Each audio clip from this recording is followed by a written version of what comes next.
Hello students, welcome to Mehta Digital Classes. Students, as you know that we have completed our second chapter from history.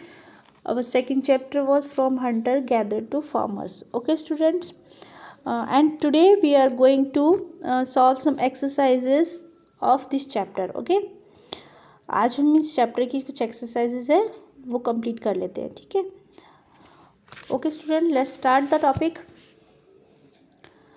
Our first exercise is tick the correct answers. And first number is this is not a source of prehistory. कि इनमें से कौन सा source है जो pre history के बारे में नहीं बताता है.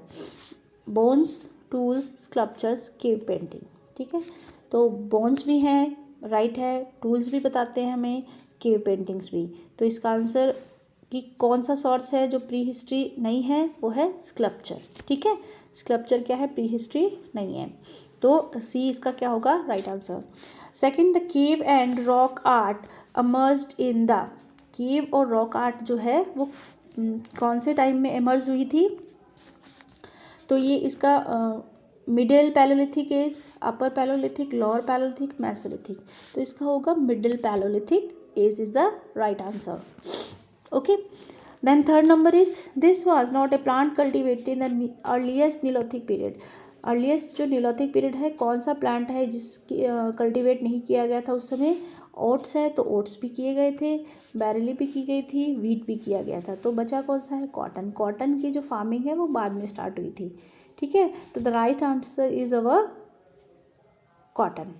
ठीक है, नेक्स्ट है this was one of the earliest animal to be domesticated in the न्यूलॉथिक age. कौन सा एनिमल है जो पहले डोमेस्टिकेट किया गया था इनमें से. वैसे तो डॉग था जो first animal was tamed by early man, but in this answer we have to choose the right answer.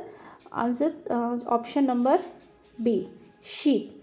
Sheep was the earliest one animal that was domesticated in the न्यूलॉथिक as.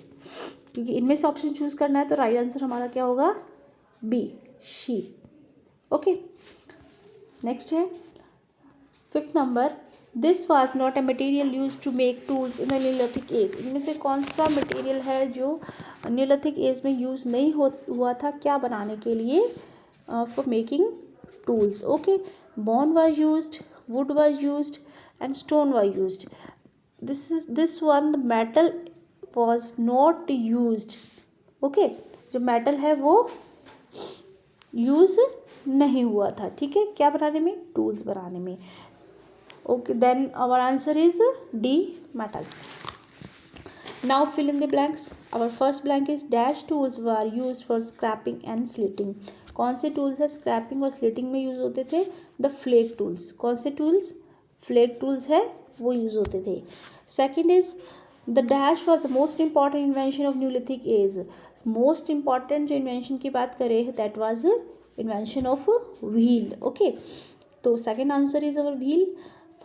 Third number, dash was widely use in neolithic age to store grains, milk, food, water. Grains, अनाज जो है, दूध है, food है, water, इसको store करने के लिए किसका यूज़ जाने लग गया था. क्योंकि जब व्हील का इन्वेंशन हो गया तो उसके व्हील बनने के बाद पॉटर व्हील भी बना लिया गया था. पॉटरी स्टार्ट हो गई थी. पॉटरी स्टार्ट हो गई तो क्या बनने शुरू हो गए थे, पॉट मतलब जो बर्तन. ठीक है, जिसमें स्टोर करने में चीज़ें स्टोर करने में यूज़ होते थे, जैसे ग्रेन स्टोर करना, मिल्क हो गया, food and water.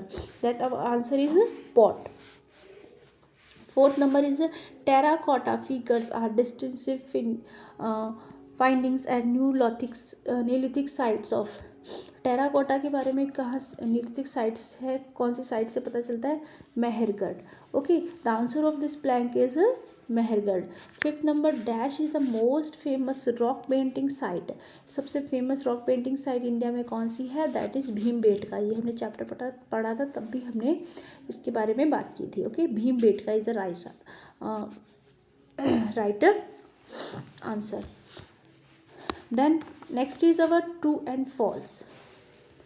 Okay, first number is early human begins to live in groups in upper Paleolithic age. Yes, it is true. Microliths were a defining feature of Mesolithic age. Yes, microliths क्या थे, tools थे. तो सबसे main feature था ये Mesolithic as का, yes, अलग अलग तरह के टूल्स बनने लग गए थे इस एज में। Then answer is true. Bhimbetka rock painting depict floral designs and religious deities, no it is false. Bhimbetka जो रॉक पेंटिंग्स थी इसमें फ्लावर डिज़ाइंस वगैरह कुछ नहीं थे, ऐसे हंटिंग के बारे में था पेंटिंग थी, इस एनिमल्स के बारे में इस तरह की थी। The ending of the ice age and growth of human population were the main factors behind the emergence of agriculture in the Neolithic age। देखो आइस एज जो फिनिश हो गई थी उसके बाद में लोगों की पॉपुलेशन धीरे धीरे बढ़ रही थी, तो इससे क्या होगा, एग्रीकल्चर इमर्ज हुई, खेती बाड़ी के बारे में सोचा गया। ये सी ठीक है, बिल्कुल ठीक है ये बात, तो it is true. Okay, the earliest use of wheel was made in transportation and, okay answer is true. ठीक है, then next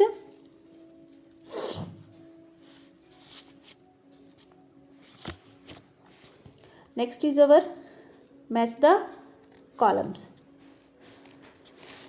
Stone is plow,